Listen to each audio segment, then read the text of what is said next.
This story is a fictional account, and a product of my own imagination. I wanted to write this to honor in my own small way all of those brave climbers who lost their lives on Mount Everest over the years, and for those who had to live their remaining years without them. Everyone knows the story of Edmund Hillary, and Sherpa Tenzing Norgay climbed to the top of Mount Everest in 1953. I read about it in a local newspaper, and it captured my imagination, which had me make a promise to myself to one day follow in their footsteps. This is my story. As I stood at the base of Mount Everest, looking up at the daunting peak, I felt a mix of excitement and fear. I was part of a small team of climbers, including my good friend Tenzing, who had trained for months for this climb.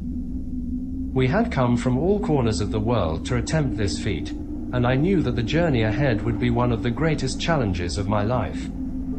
The air was thin and cold, and my breath came out in puffs of steam. The wind was biting, and I could feel the chill seeping into my bones. But as I looked up at the towering mountain before me, I knew that I was ready for this. I had prepared both mentally and physically for this moment, and I was determined to make it to the top. As our team prepared our gear and equipment, I couldn't help but feel a sense of camaraderie with my fellow climbers. We had all come together for this common goal, and I knew that we would need to rely on each other every step of the way. Tenzing gave me a reassuring nod, and I knew that we were ready to take on this challenge together. As we started the climb, the adrenaline pumping through my veins was indescribable. I was eager to take on this challenge, but at the same time, I felt a sense of fear and uncertainty. The path ahead was treacherous, and one misstep could cost us our lives. Tenzing, my good friend, and I had trained hard for this moment. We had spent countless hours in the gym and climbing mountains to prepare ourselves physically and mentally for this climb. The rest of the team consisted of experienced climbers, each with a unique set of skills and strengths. We set off on the first leg of the journey, from base camp to Camp 1. The weather was favorable, and the climb was relatively smooth. Our conversations were centered around the climb, the gear we were using, and the challenges we anticipated as we ascended higher. At Camp 1, we rested and took stock of our supplies. The views were incredible, and the feeling of accomplishment was palpable. We knew that the toughest part of the climb was yet to come, but we were ready for it. As we continued our ascent to Camp 2, the weather started to change. The wind picked up, and the temperature began to drop. We pressed on, but it wasn't easy. The journey became more treacherous, and the risk of an accident was higher.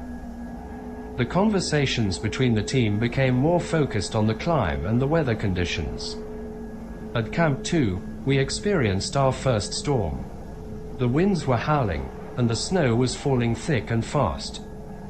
The tents shook violently, and it was challenging to stay upright. We were forced to wait out the storm, and it was a difficult experience.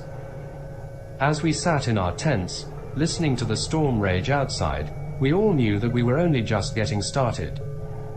The mountain was far from conquered, and we had to face it head-on. We had barely set up our tents at Camp 2 when the storm hit. It was a raging blizzard that battered our camp with snow and wind. We were all huddled in our tents, waiting for it to pass, praying that our camp wouldn't be blown away. The storm lasted for 2 days and nights, and it was the most terrifying experience of my life. The wind was so strong that it shook our tents violently, and the snow piled up so high that we had to dig our way out.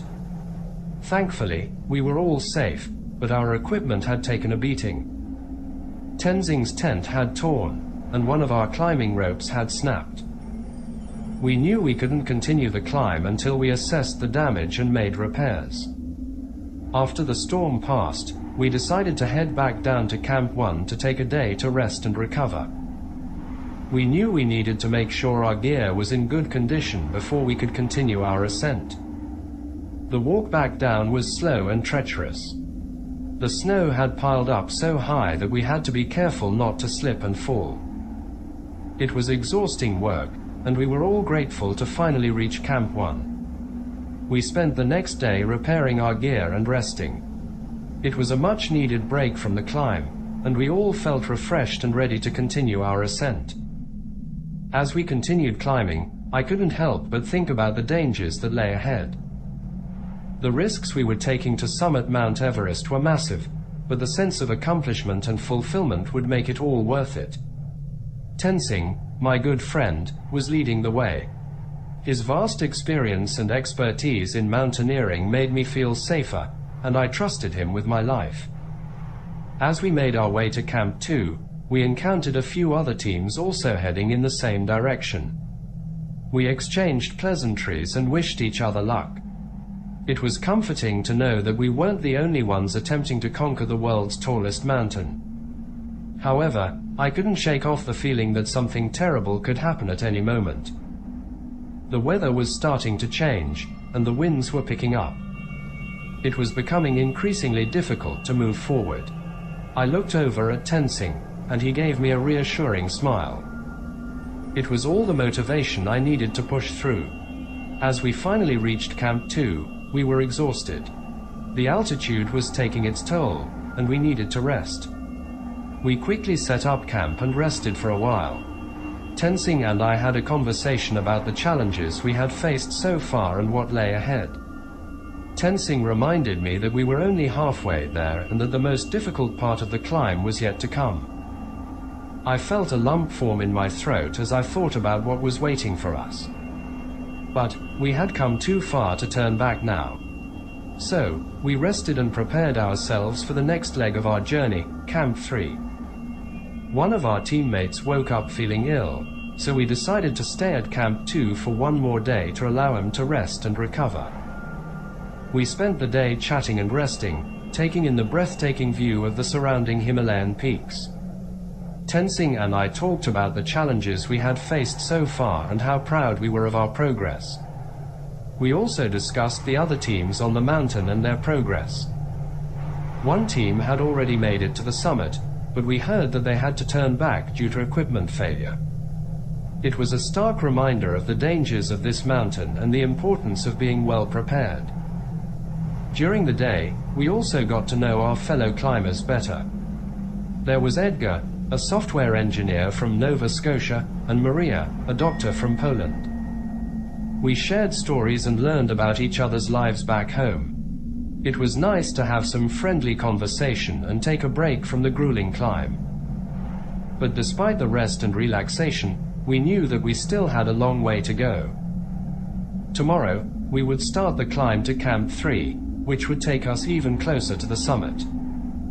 We made sure to check and double-check our gear before turning in for the night, knowing that any mistake could be costly on this mountain. With a rest day at Camp 2, our team set off towards Camp 3 the next morning. The weather had improved, but the climb up to Camp 3 was challenging. The terrain was steep, with sections of ice and snow that required careful navigation. Our guide, Tenzing, was leading the way, and we followed closely behind, each step feeling like an effort. As we climbed higher, the air grew thinner, and the lack of oxygen began to affect us. We were panting and gasping for breath, feeling the weight of our packs on our backs. It was a grueling climb, and we had to stop frequently to catch our breath and rest. Despite the difficulty, we kept pushing on, driven by the desire to reach Camp 3. After several hours of climbing, we finally saw the yellow tents of Camp 3 in the distance. It was a welcome sight, and we quickened our pace, eager to rest and acclimatize. Once we arrived, we collapsed in our tents, exhausted from the climb. One of our team members was feeling particularly unwell and needed extra attention from Tenzing. The rest of us spent the day relaxing, chatting, and sharing stories of our journey so far. We talked about the other teams on the mountain, wondering how they were faring and whether they would make it to the summit. As we sat in our tents, the wind began to pick up, and we heard it howling outside. We knew that the weather on Everest could be unpredictable and dangerous, and we hoped that the storm would not hit us. But as the night wore on, the wind grew stronger, and we felt the tent shaking violently. We tried to sleep, but the noise and movement were too much. We lay awake, listening to the storm rage outside, hoping that our tents would hold up and protect us from the elements. As we started our ascent towards Camp 4, we saw several climbers who were making their way back down from the higher camps. They looked exhausted, and their gear appeared to be in tatters.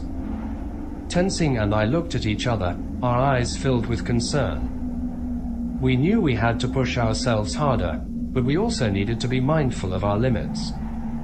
We took a deep breath and continued the climb, our minds and bodies focused on the task at hand. As we neared Camp 4, the weather began to shift again, and the wind picked up speed. We were battling against powerful gusts that threatened to knock us off balance, and our progress slowed considerably. But we didn't give up. Tenzing and I pushed each other onward, our determination fueled by the thought of reaching the summit. The rest of our team followed close behind, each of us gritting our teeth and pushing through the fatigue and the biting cold. Finally, after what seemed like an eternity, we arrived at Camp 4. We were all exhausted and chilled to the bone, but we had made it to our highest camp. It was an accomplishment in itself, and we celebrated by huddling together and sharing hot drinks and food. But we didn't linger for long. We knew that we needed to keep moving if we were going to have a chance at reaching the summit. We spent the next few hours preparing our gear and getting some rest, knowing that the most difficult and dangerous part of the climb was just ahead. As the team settled into Camp 4, they noticed that other teams had arrived as well. They all huddled together in the small tents, discussing the plan for the final push to the summit. The team leaders began to argue about who would go first, how they would climb, and how long it would take. The tension was thick as the climbers debated the best approach. Tenzing, being the most experienced and level-headed of the group, suggested that they all work together and take turns leading the way. This would ensure that everyone had a chance to summit safely and that no one team would have an advantage over the others. The other climbers thought about this for a moment and realized that Tenzing was right. They agreed to work together and take turns leading the way. The group spent the next few hours finalizing their plan, going over every detail of the climb. They discussed how to avoid the dangerous crevasses and ice falls, how to deal with altitude sickness, and how to handle any emergencies that might arise.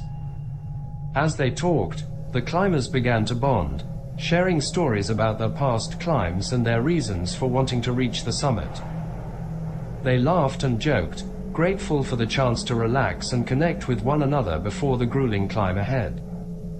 Finally, as the sun began to set over the mountain, the climbers retreated to their tents, ready to rest before the final push to the summit. They knew that the next day would be the most challenging of their lives, but they were determined to reach the top of Everest together.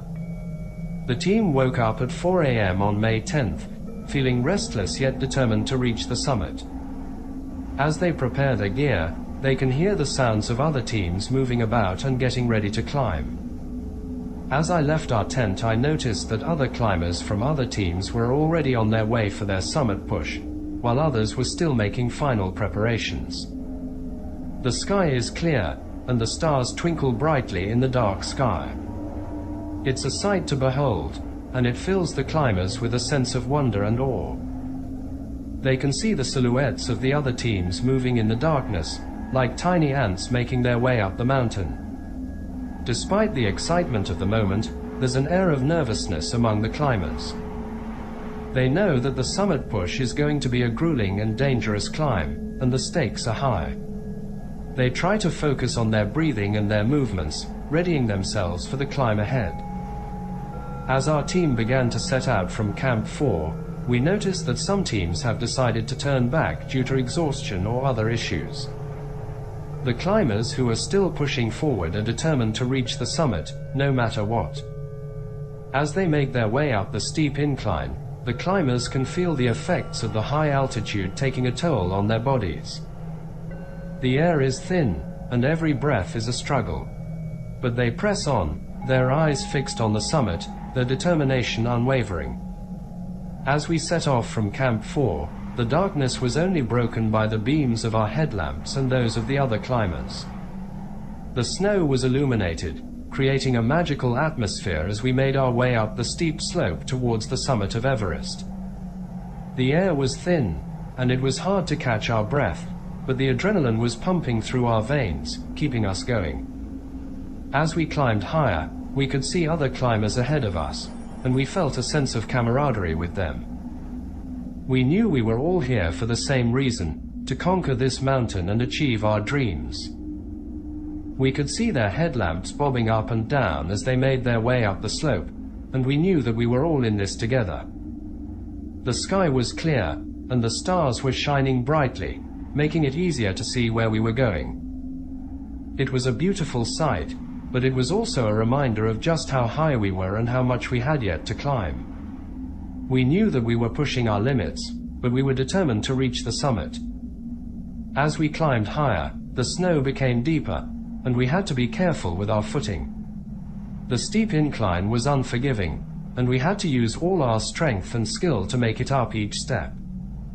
But we were determined, and we knew that we were getting closer to our goal with every step we took.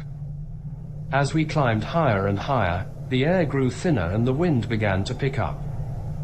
I could feel my muscles straining with every step, and I knew that every breath I took was precious. Tensing and I kept pushing ourselves, slowly but surely making our way toward the Hillary step. The other climbers were ahead of us, their headlamps lighting up the snow like fireflies in the dark. As the sun began to rise, we could see the beauty of the surrounding mountains and valleys. The sky was painted in hues of pink and orange, and the snow-covered slopes were bathed in a golden glow. It was incredible, and for a moment, I forgot about the pain and exhaustion. As we approached the Hillary step, we could see that it was already crowded with climbers from other teams. We had to wait in line, which was frustrating because it slowed our progress and made the climb more challenging. Some climbers were getting agitated and starting to argue with each other over the delay. Despite the wait, the sunrise was truly magnificent. The orange and pink hues painted the sky, and the snow on the mountainside glowed a beautiful shade of gold. But we couldn't stay and enjoy the view for too long. We had to keep moving forward. As we climbed the Hillary step, we had to be careful not to slip on the icy rock face.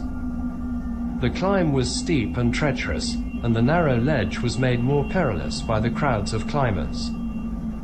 We could hear the sound of crampons crunching into the snow and the soft murmurs of people speaking in different languages. Finally, after what felt like an eternity, we reached the top of the Hillary step. We were relieved to be past the bottleneck, but we still had a long way to go before reaching the summit. We took a moment to catch our breath and take in the view before pushing on. The sun was now high in the sky, and the heat was intense, making the climb even more challenging. As we continued our climb from the Hillary step, I could feel my heart pounding in my chest. My breaths were coming out in short gasps, and my body was screaming for me to stop. But I knew I couldn't give up now, not when I was so close to the summit. The sky had lightened considerably, and the sun was now peeking over the horizon. The view from this high up was absolutely breathtaking. The snow and ice sparkled like diamonds in the sunlight, and I felt a sense of awe at the majesty of the world below us. As we climbed higher, I could see other climbers up ahead of us making their way towards the summit. The crowds were thick and it was hard to move quickly, but we pushed ourselves as hard as we could. At one point, I had to stop and clear frozen ice from my oxygen mask. It was a moment of panic, but I quickly composed myself and continued on. Finally, we made it to the summit. My heart was bursting with pride and joy. We had done it. We had conquered Everest. I looked out at the world around me, taking it all in. The view was like nothing I had ever seen before, and I felt a sense of peace wash over me. For a moment, all of the struggles and hardships of the climb faded away, and I was left with a profound sense of gratitude for this incredible experience. As I looked around, I noticed our team were hugging each other, slapping each other on the back, and shouting with joy. It was an incredible feeling to stand on top of the world, knowing that we had achieved something that very few people have accomplished. We took out our cameras and began taking pictures to commemorate the moment. The sun was shining bright, and the sky was crystal clear. We could see the vast expanse of the Himalayan mountain range, stretching out in all directions as far as the eye could see. We hugged each other again and looked at each other with a sense of pride and accomplishment. We knew that this was a moment that we would never forget, and we wanted to make the most of it. As the team celebrated their successful summit, a few members started to notice some clouds gathering in the distance. They looked like small fluffy clouds at first, but as they watched, the clouds grew larger and darker. "Tenzing, do you see those clouds?" asked one of the climbers. "Yes, I see them," Tenzing replied. "It's time to start climbing down."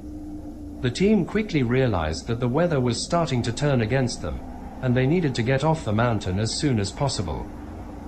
They took a few last photos and slapped each other on the back, but the mood was more urgent now. They knew they had to start the descent. The descent was just as treacherous as the climb up, and the team was tired and hungry. They carefully made their way down the steep incline, trying not to slip on the ice and snow. They knew that one misstep could be fatal. As they descended, the clouds grew larger and more ominous. They could feel the temperature dropping, and the wind was picking up. The team knew they had to move quickly to get down to Camp 4 before the storm hit. "I can't believe how fast this weather is coming in," one of the climbers said. "It's always like this on Everest," another replied. "We just have to keep moving and hope for the best." The team pushed themselves hard, descending as quickly as they could without risking injury. The clouds were now all around them, and they could hardly see more than a few feet in front of them. They had to rely on their ropes and their instincts to make their way down the mountain. As the team began their descent, they were halted by the bottleneck of climbers still making their way up the hilly step. Tenzing signaled for everyone to stop and rest, as it was clear they wouldn't be able to make any progress until the bottleneck cleared. Tenzing started shaking his head and leaned close to me, and yelled, "Why are the team leaders not turning their climbers around?" I noticed Tenzing scuffle over to another team leader and grab him by the arm and begged him to turn his climbers around. It was suicide to keep climbing to the summit, but it looked like the team leader just ignored Tenzing and made no motion to respond. Tenzing looked at me, shaking his head in disbelief. "All we could do now is look after ourselves, and hope and pray everyone else makes it down alive." The team members looked around anxiously, their oxygen levels running low. They had to make it back to Camp 4 soon, or risk running out of oxygen completely. Tenzing conferred with the other team leaders, and they decided to wait it out and hope for the bottleneck to clear soon. As they waited, the team members grew increasingly concerned about their dwindling oxygen supply. They had to ration their remaining oxygen carefully, and some of them were already feeling the effects of altitude sickness. It was a race against time to get back to Camp 4 before their oxygen ran out completely. Finally, after what felt like an eternity, the bottleneck cleared and the team began their descent once again. They moved quickly but carefully, taking breaks to rest and conserve their energy. The team knew they couldn't afford to waste any time, and pushed themselves to keep going despite the fatigue and lack of oxygen. Finally, they reached Camp 4, exhausted but relieved to have made it back safely. They collapsed into their tents, grateful for the warmth and protection from the biting cold outside. As the storm raged, the team at Camp 4 huddled together, hoping for the best but preparing for the worst. As the wind battered our tents relentlessly, I poked my head outside for a quick moment, and I could see other climbers making their way down the mountain, their headlamps appearing and disappearing with each gust of wind. news started to filter in about other climbers who were still up on the mountain, trapped in the storm. The team knew they couldn't just sit in their tents and wait it out. They had to try and help. It was a risky decision. The storm was so bad that it was hard to see even a few feet in front of them. The wind was so strong that it threatened to blow them right off the mountain. But the team was determined. They bundled up in all their warmest gear, secured their climbing ropes, and set out into the darkness.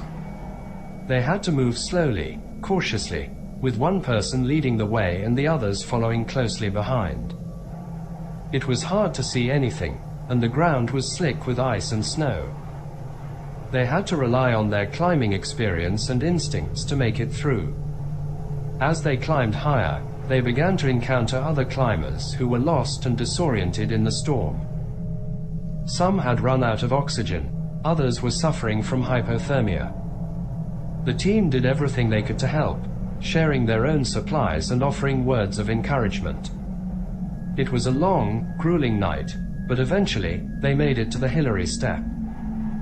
They found the climbers who were stranded there, helped him down, and continued on their way back to Camp 4.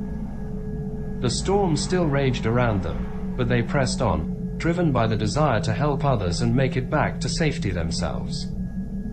It was dawn by the time they finally stumbled back into camp. They were exhausted, battered by the storm, but also filled with a sense of pride and accomplishment. They had risked their own safety to help others, and in doing so, had proven themselves to be true mountaineers. As we started to make our way down to Camp 3 the next day, the storm continued to rage on with no sign of letting up. The wind howled, making it difficult to even hear each other speak. I encouraged my fellow team members to keep moving, trying to lift everyone's spirits as we battled the storm. Suddenly, Tenzing stopped and turned around. "I'm going to help our teammate down to Camp 3, he shouted over the wind, pointing to the weak member of our team who was struggling to keep up. "I'll come with you," I said, wanting to do everything I could to ensure our team's safety. We carefully made our way over to our struggling teammate, helping her to stand up and start walking down the mountain.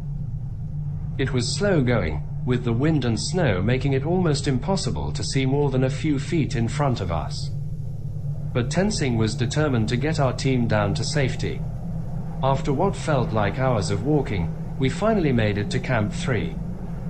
Exhausted and freezing, we collapsed into our tents, grateful to be out of the storm for the moment. But we knew that our journey was far from over, and that we still had a long way to go before we could truly be safe. As the team rested at Camp 3, reports started coming in about other teams that didn't make it from the summit due to the storm. The radio crackled with news of missing climbers, abandoned equipment, and failed rescue attempts. Tenzing and the other Sherpas were somber, their expressions conveying the weight of the tragedy that had unfolded. As the day wore on, more details emerged. It became clear that the storm had claimed many climbers on the mountain, including experienced climbers and Sherpas. The team huddled together, discussing what had happened and processing their own feelings of grief and shock.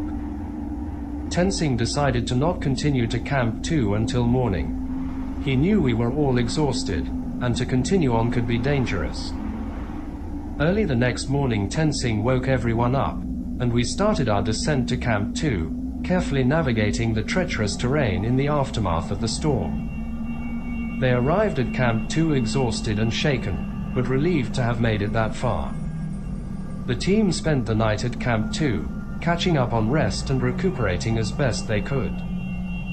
The next morning, they set out for Camp 1, a grueling journey that took every ounce of their remaining strength. They finally arrived at Camp 1, where they collapsed into their tents and slept for hours. As they rested, the reports continued to come in about the devastating loss of life on the mountain. The team was saddened and stunned by the news, and it was difficult to comprehend the magnitude of the tragedy. After a day of recovery at Camp 1, the team continued their descent to base camp. The journey was still treacherous, with the terrain and weather conditions posing significant challenges. But they pressed on, determined to make it back to safety. Finally, they arrived at base camp, where they were greeted with a mixture of relief, sadness, and gratitude. They had survived one of the deadliest disasters in Everest's history, but their hearts were heavy with the knowledge of how many others had not been so fortunate. Dear Diary, today marks the end of my journey to climb Mount Everest. As I sit here reflecting on the experience, I can't help but feel a sense of awe and disbelief at what we have been through. The climb was an incredible physical and mental challenge, and it pushed me to my limits in ways that I never thought possible. However, the climb was also a cautionary tale about the dangers of attempting to conquer the highest peak in the world. The reality of climbing Everest is that it's not just about physical strength or endurance, it's also about being able to adapt to the unpredictable and often unforgiving mountain environment.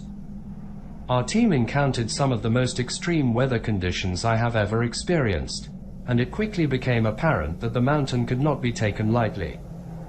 We saw other climbers become disoriented and fatigued, and we witnessed the tragic consequences of underestimating the power of the mountain. Despite our best efforts, even though our team made it to the summit, others did not due to the harsh conditions. The loss of life and the magnitude of the risks involved in climbing Everest are things that will stay with me forever. As I write this, I am grateful to be back at base camp, alive and well with the exception of having 3 fingers amputated due to frostbite. But I can't help but feel that my experience on Everest has been a sobering reminder of the importance of preparation, respect for the mountain, and a deep appreciation for the risks that we take when we embark on such an endeavor. I hope that anyone who is considering climbing Everest takes heed of the challenges and the potential dangers that come with the climb. It is a remarkable accomplishment to reach the summit, but it is not one that should ever be taken lightly. Several years have passed, and I received a letter explaining that Tenzing lost his life on Mount Everest 2 years ago.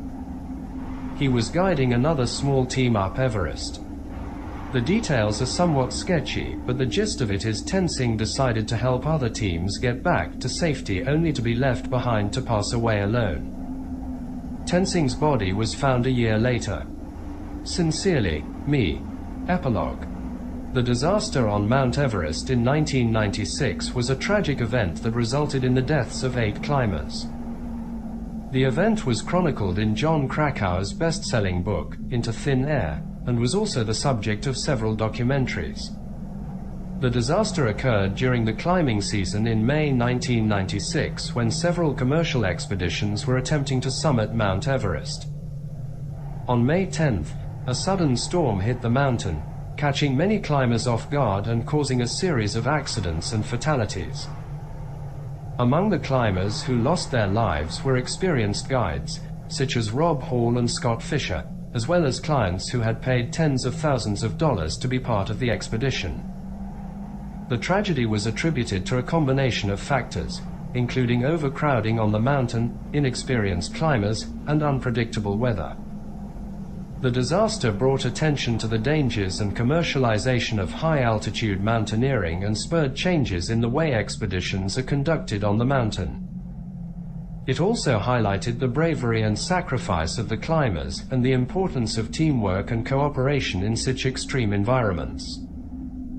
The disaster on Mount Everest in 1996 has become one of the most well-known mountaineering disasters in history, largely due to the detailed accounts provided by survivors and witnesses, as well as the popularity of Krakauer's book. One of the key factors that contributed to the disaster was the large number of climbers attempting to summit the mountain that year. Several commercial expeditions had been organized, each with their own teams of climbers, guides, and support staff. This led to overcrowding on the mountain, with climbers often having to wait in line at key bottlenecks, such as the Hillary Step, a vertical rock face near the summit. The inexperience of many of the climbers was also a contributing factor. Some had very little mountaineering experience and were not adequately prepared for the physical and mental challenges of climbing at such high altitudes. This was compounded by the fact that some of the expedition leaders were more focused on commercial success than on the safety and well-being of their clients. When the storm hit on May 10th, many climbers were caught unprepared. The extreme weather conditions, including high winds and sub-zero temperatures, made it difficult for climbers to see and communicate with each other, and led to a series of accidents and fatalities. Despite the tragedy, the disaster on Mount Everest in 1996 also showcased the incredible bravery and selflessness of many of the climbers and guides involved. Several people risked their own lives to try and save others, and there were numerous acts of kindness and compassion shown in the face of extreme adversity. In the aftermath of the disaster, there were significant changes made to the way expeditions are conducted on Mount Everest. There was greater emphasis placed on safety, training, and experience, and a reduction in the number of permits issued each year to climb the mountain. These changes have helped to make mountaineering on Everest safer, although it remains a challenging and dangerous undertaking. The disaster on Mount Everest in 1996 also raised important ethical questions about the commercialization of mountaineering. Many critics argued that the influx of commercial expeditions had turned Everest into a conveyor belt climb, where inexperienced climbers were being pushed to summit at all costs, without proper training or preparation. Others pointed to the impact of high-altitude tourism on the environment and local communities. The tragedy also had a profound impact on the families and loved ones of those who died. In the years since, there have been several efforts to honor the memory of those who lost their lives, including the establishment of a memorial at the base of the mountain and the creation of the Everest Memorial Trust, which provides financial support to the families of Sherpas who die on the mountain. The disaster on Mount Everest in 1996 is a reminder of the risks and challenges of high-altitude mountaineering and the importance of responsible leadership, teamwork, and preparation.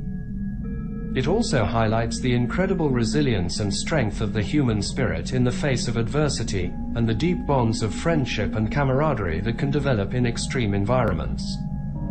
My name is Michael Slaunwhite, and I thank you for taking the time out of your day to visit and listen to this story.